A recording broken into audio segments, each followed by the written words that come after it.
Alright, hello. Today we're going to be walking through just kind of the beginning section of Snowflight. The thing to keep in mind with this is your right hand finger pattern. It's going to be almost all just using your thumb, your index, and your middle finger. And your index and your middle are generally going to stay on the same strings. If they have to move, they're going to stay on those same strings that they move to. The thumb is actually in the right hand going to be doing a lot more moving around. In regards to the left hand, it's typically just single notes that you're going to need to be able to play. So let's just kind of take a look at the very first measure of Snowflight. You notice that your first note is a C, and then followed by your open third string G, and then your open second string B. So what that ends up looking and sounding like is, okay, and we do that twice. The next figure, your thumb in your right hand is now going to move to the open D. Your second finger in your left hand is now going to play the A on the second fret of the third string.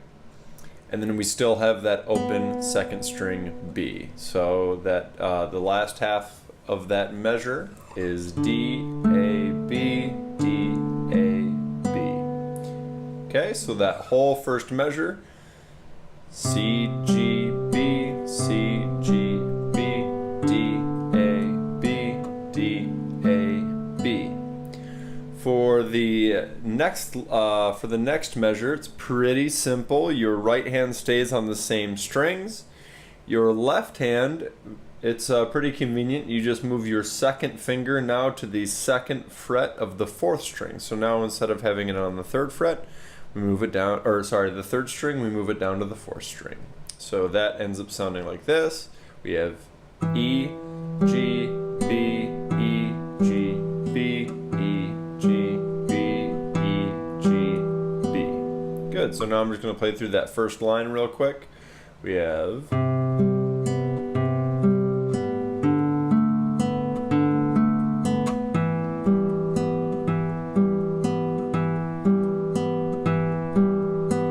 Okay.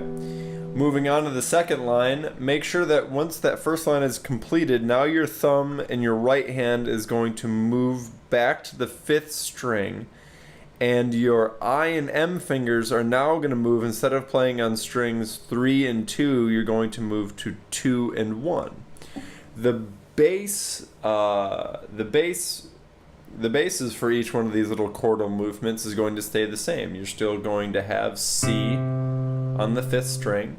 So now we have C, B, E, C, B, E. For the next figure, you're going to have D, and then your first finger is going to move to the first fret, second string.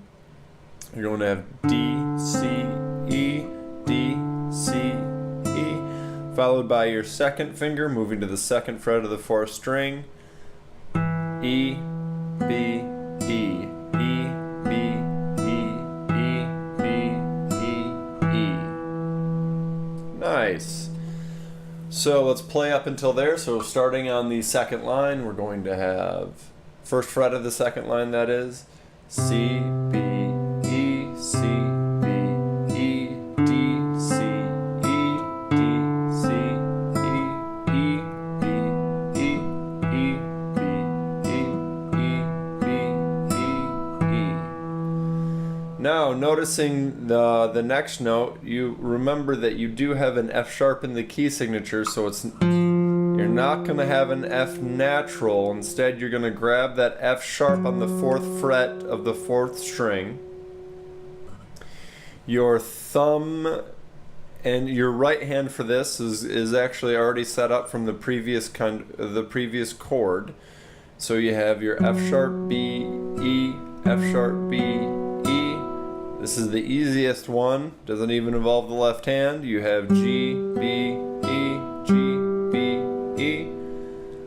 First finger goes to C, second finger goes to A, C, E, A, C, E, G, B, E, G, B, back down to F sharp on the 4th string. F sharp. Second finger is going to move down on the same string to the E. That's E, C, E, E, C, E. Okay? So starting from that first F sharp, we have F sharp.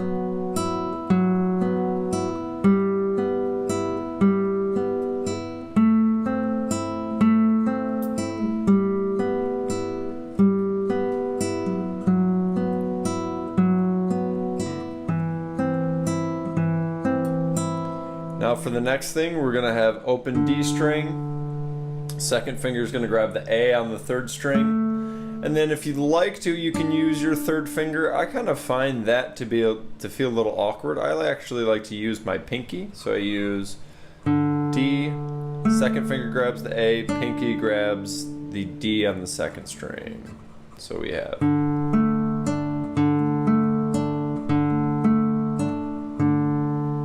good. Just one note about the rhythm, make sure that everything is nice and smooth, that you're not getting this sort of a thing.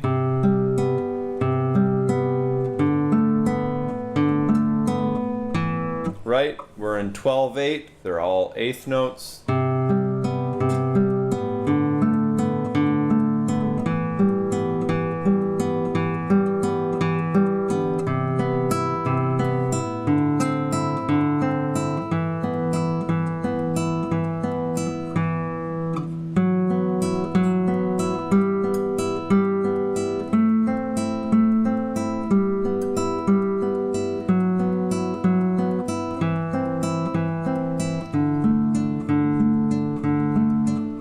Repeat.